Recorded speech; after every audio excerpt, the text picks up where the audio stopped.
Every time there's the NFL draft, people are always watching what woman is with a lot of these brothers when they're getting drafted. And we have seen a pattern here of a lot of basic looking white young ladies. It's not even the Beckishas. It's not even them. I mean, it's the basic, white Midwest, white girl from Iowa or wherever they come from, right? I mean, the white of the white.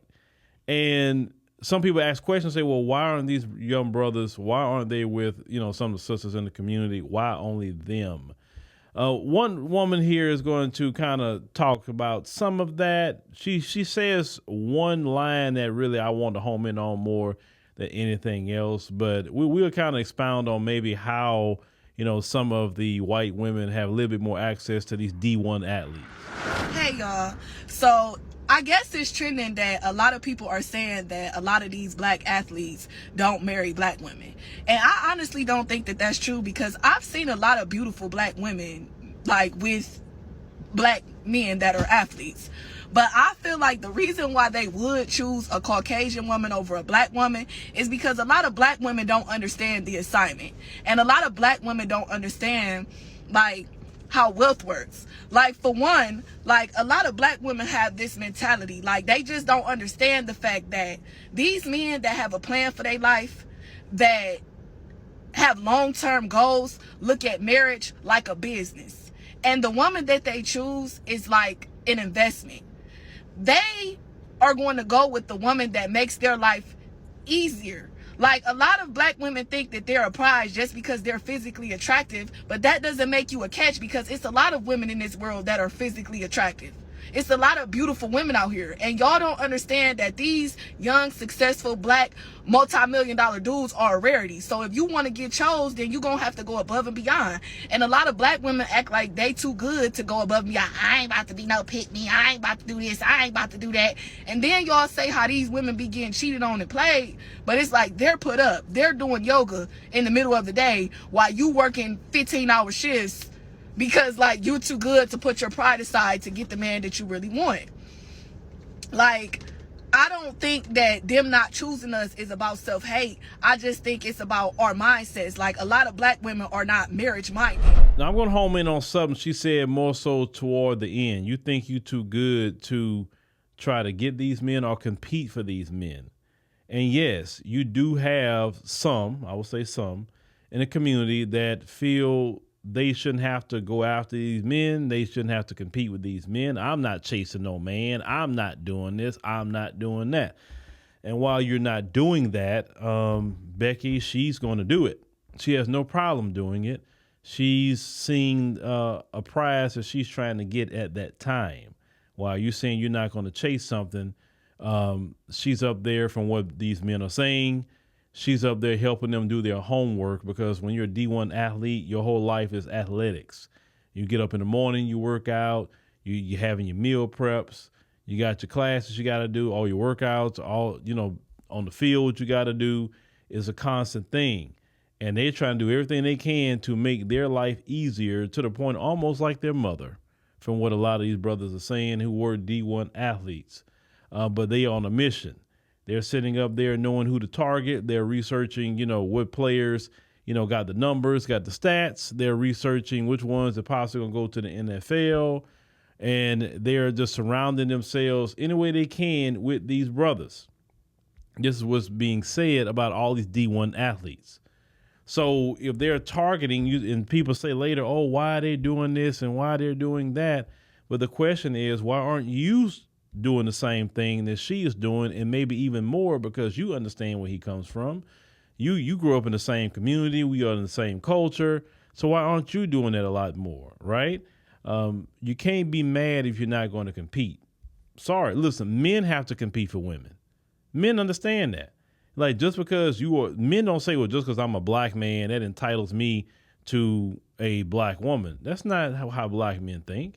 They're like, no, I got to compete for this woman because other men want this woman too. And let's keep it real.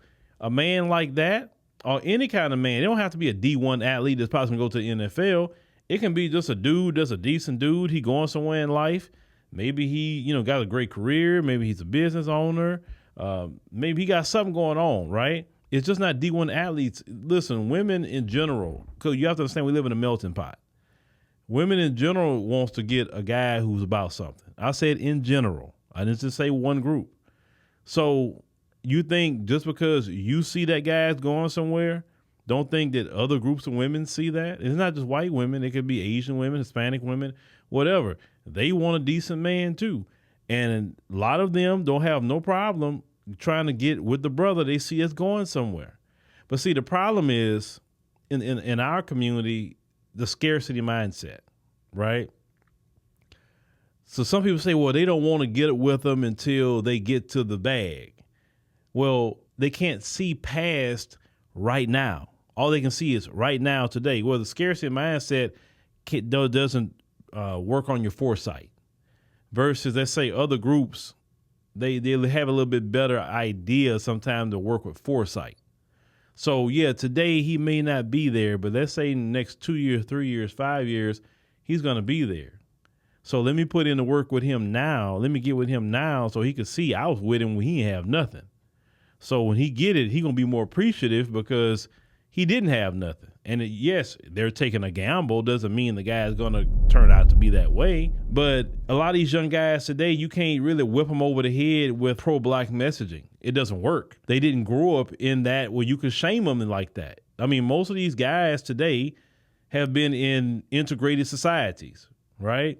And that's, everybody laugh at Dr. Umar, but Dr. Umar is part of a dying breed. Just be honest with you, he is. These young dudes, just talk to them. Talk to them. They'll laugh about Dr. Umar. They think it's funny, but they're not taking him seriously. They're not. Whatsoever. You can try to pull that mess, because that's the thing. Well, the flaw even with Dr. Umar is this. Why don't he say nothing about when the women do it? I never see him talking about that. Now, like, not in volume. Every blue moon he will, but not in volume, right? But he's been known to be more so on the men. You understand? So what that sister say, you got to put down your pride and say, if this is a brother that you want, well, you know what? Go fight for him. Go fight for him. Of course, other women going to tell you shouldn't fight for no man. The same women that's telling you that is going to be by themselves. I promise you on that. They'll be by themselves. And if you really want me to go deeper, there's no reason that Becky should be even trying her best to get with a black man. Let's call it what it is. She got more privilege in society. She has more access to money and opportunities that we do as black people. So if anybody should not be even dare going their way, it should be them. But they're like, hey, I see one I can get. That's going to make me live good and continuously, right? So just go and go after these brothers. Go. Compete for them. It's just that simple. If you still got that mindset, I'm not competing for no black man, well, don't get mad with women that's going to compete for them of all communities. I don't think I'm saying, because women in general in America, because we live in a melting pot, right? Women want a good man. And if it happens to be a black man, it happens to be a black man.